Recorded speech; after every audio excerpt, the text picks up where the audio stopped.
This is Brian Venton here with another My Town Media opinion piece called The Politics of Throwing Stones. I never thought I would have to do an opinion piece of this nature, but the city of Townsville is embroiled in a campaign to bring down a democratically elected mayor. Mayor Thompson, who along with 6 other independent councillors destroyed the stranglehold that a previously politically aligned council had over the town, and despite a late attempt by the former administration during the election campaign to rebrand themselves as being apolitical, everyone in town knew who they were politically aligned with, and the city wanted them gone and voted them out accordingly.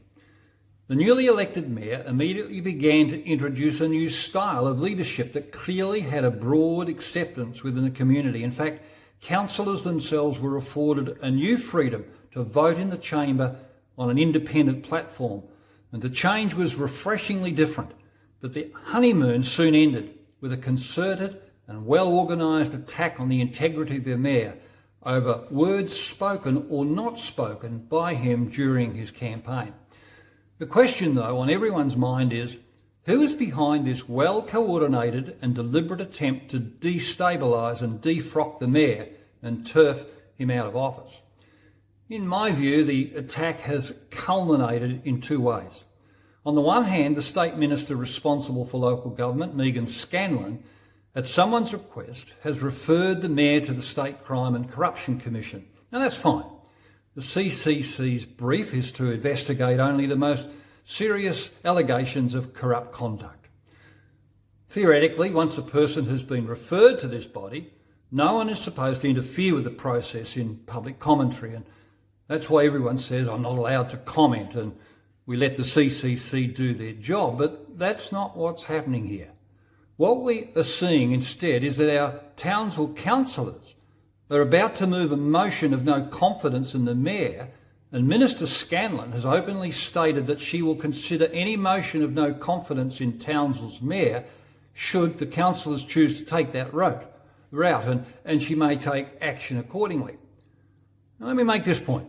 On the one hand, it's not okay to make public comments about matters before the CCC, and yet it is okay for Minister Scanlon and our councillors to make commentary about censuring our duly elected mayor.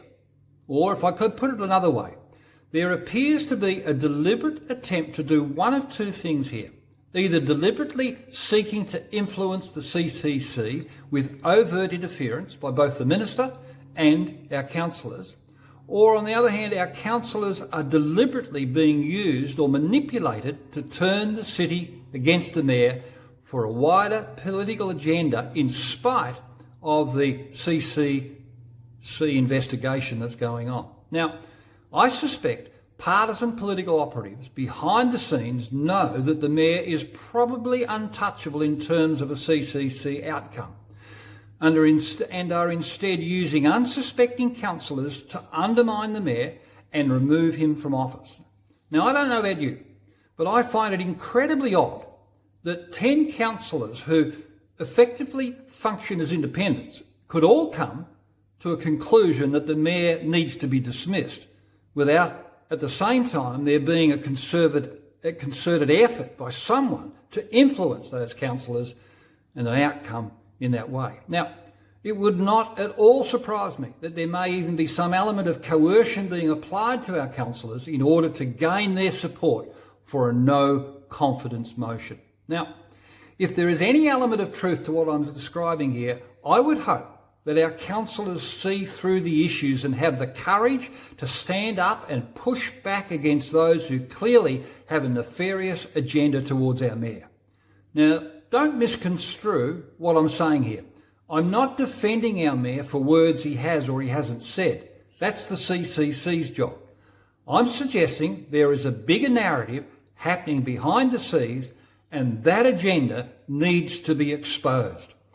Now, in my view, there is no disgrace for any councillor doing an about turn on this issue and saying, I've got it wrong and I've changed my position. So where do we go with this?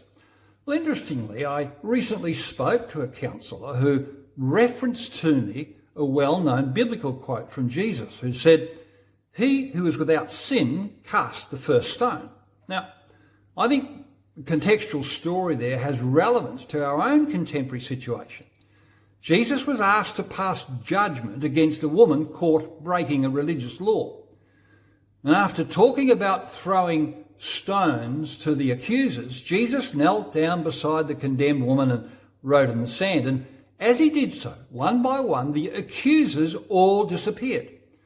And Jesus looked up and he said to the woman, "Where are your accusers? Has no one condemned you?" And she said, "No one, sir."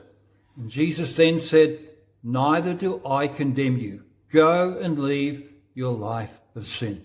Now, how might that apply to our contemporary circumstance? Well, first, when the mob gathers baying for blood, I suggest there is always unseen actors in the background, egging others on to do their bidding. It was true back in Jesus' day, and it's true today. And I think many people in Townsville feel that that is what is happening in our city. And second, all of us find it pretty easy to point the finger at others and call them out for any indiscretion or inconsistency or misdemeanour. But sadly, we're not as so honest and forthcoming with critical thinking in terms of our own imperfections and moral duplicity. And the story challenges our perceptions of reality to not just think about the splinter in someone else's eye, but to consider the log in our own eye, as well as temper our judgment in that respect. And third, there's a lesson here of grace and forgiveness embedded in the story. Sometimes I think we have lost this gift of being grace givers in our community. And my dad once said to me, "Little grace shown is a lot of grace lost." And there's truth in that. And as a city, I suggest that we're on the verge of losing a heck of a lot of grace if we don't at some point put a stop to partisan politics that are rampant in our city and destroying so much of the goodness that's an opportunity for us.